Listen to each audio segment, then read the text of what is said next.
Hey, welcome to the 40 Finance channel, everybody. My name's Jeff Beers. Today we're looking for signs of the bottom in the stock market. Now, I found this article on Market Watch. Obviously, you can see here it is an opinion piece. It's from author Michael Brush. But even though it's an opinion piece, there's some clearly defined metrics to look for if you're wondering when the bottom is in and you're trying to time the absolute bottom. If you're new to my channel, I've been buying all the way down, but it's interesting to get other people's opinion if we're close or not. So digging in here, Michael Brush speaks with several, he calls it several of my favorite market strategists and technicians.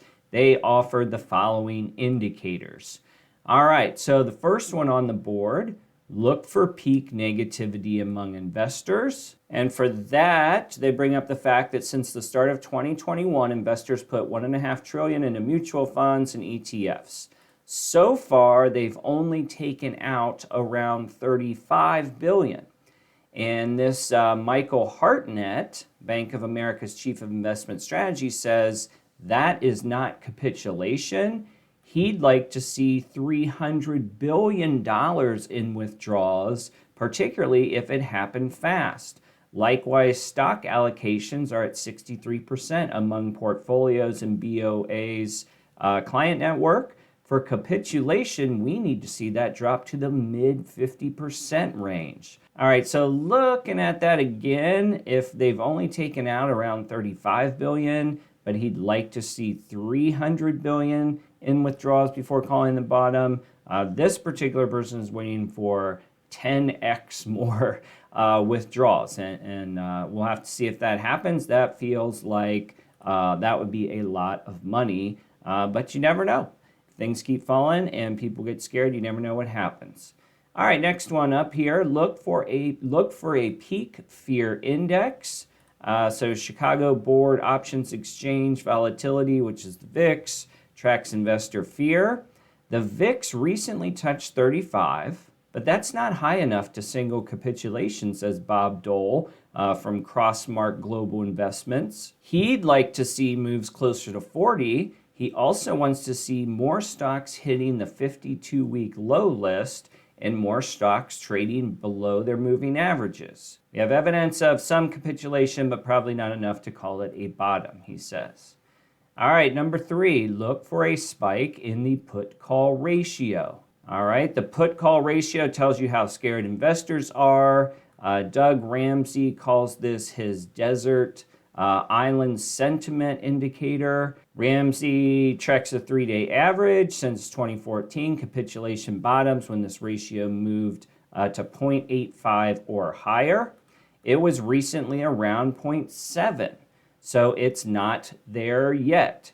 A heck of a lot of damage has been done, Ramsey says. Investors are scared, but not genuinely panicked. I don't think we are close to a final low. And this chart is his 3-day moving average of the put-call ratio. It's really hard to see up close, but we would be right about this point. And he's saying most of these ones that go above the green line are when that capitulation happened, and we're obviously short on the recent activity. Number 4, look for a spike in number of stocks getting trashed. McDonald at the Bear Traps report tracks how many stocks are down a lot for what he calls the classic pukes. He looks for sharp contradiction in the number of stocks on the NYSE above their 200-day moving averages. When this falls into the 20% range, this suggests capitulation. It was recently at 28%. That's close enough considering the following confirming indicators. All right, so McDonald cites the elevated ratio of decliners to advancing issues on NYSE, one of the highest levels in the past 5 years, and the large number of stocks recently hitting new lows on NASDAQ. That was 1,261 on May 9th, also near the high for the past 5 years. Then he says the upshot, there's a 95% chance we have seen capitulation for tradable bounce, concludes McDonald. It could create a 20 to 30% upside move. However, This will be merely a rally in a sustained bear market that will carry on for a year or two. So just when you think you have a good sign, they're calling for a 1 or 2 year bear market. The average investor is so torched right now, says McDonald, they will sell on any strength. All right, next up, we're looking for a high volume blow off. Good sign of capitulation is a selling climax marked by a sharp move down on big volume, says Martin Pring. Often this can happen with a big whoosh down in the morning and a recovery followed by a relative calm. So far, we have not seen a high volume selling climax. Now, I would say that's one of the more loosely defined indicators in this article. Let's see what this last one is here. Look for a big decline in margin debt. All right, so Jason Gopfert at Sentiment Trader likes to see a big reduction in brokerage account margin as a sign of capitulation. He looks for a 10% year-over-year drop. The current decline is just 3% to almost 800 billion. Gopfert has at least 12 capitulation indicators and only 3 suggest we are there.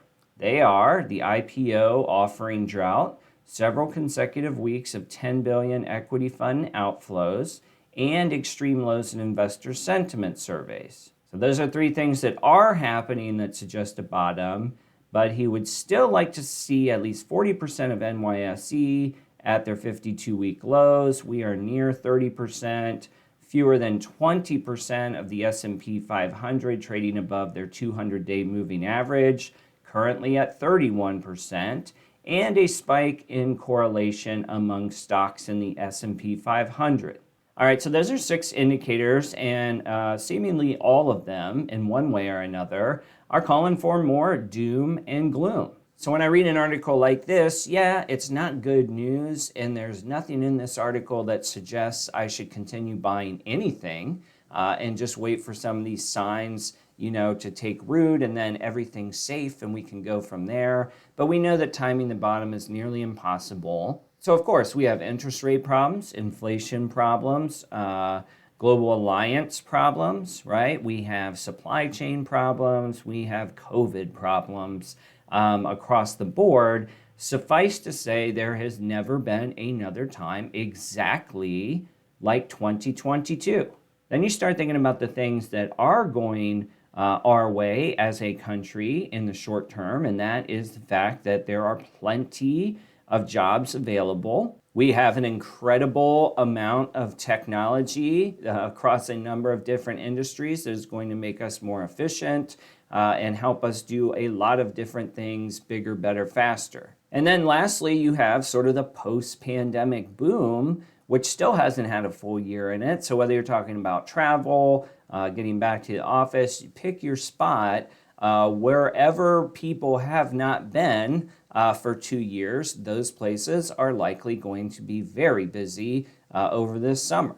So for me, I like this article because they gave very specific metrics. Granted, they're all opinions, but I wanted to add on my bit at the end there, and that is even though you have baseline metrics that can give indicators, every situation is different, and contrary to popular belief, there are some positive things going on. And from where I sit, there are lots of global negative headlines going on right now that could alleviate themselves over time. All that boils down to one thing, and that is, articles like this, insights like this are true today on May 11th or whenever this was written. However, it only takes a small needle move in either direction for everything to be written here to basically expire with a new set of parameters on the board in terms of the things that pull and push on the stock market. For me, as a long-term investor, I'm taking advantage of the opportunities. I'm not going to invest more than I can afford to lose, and we'll ride this thing out and see where we land in a few years. All right, guys, let me know what you think. Are we near the bottom of the market? How much more room do we have to fall? I'd be interested to hear your opinion. Hope everybody's doing well. We'll see you on the next video.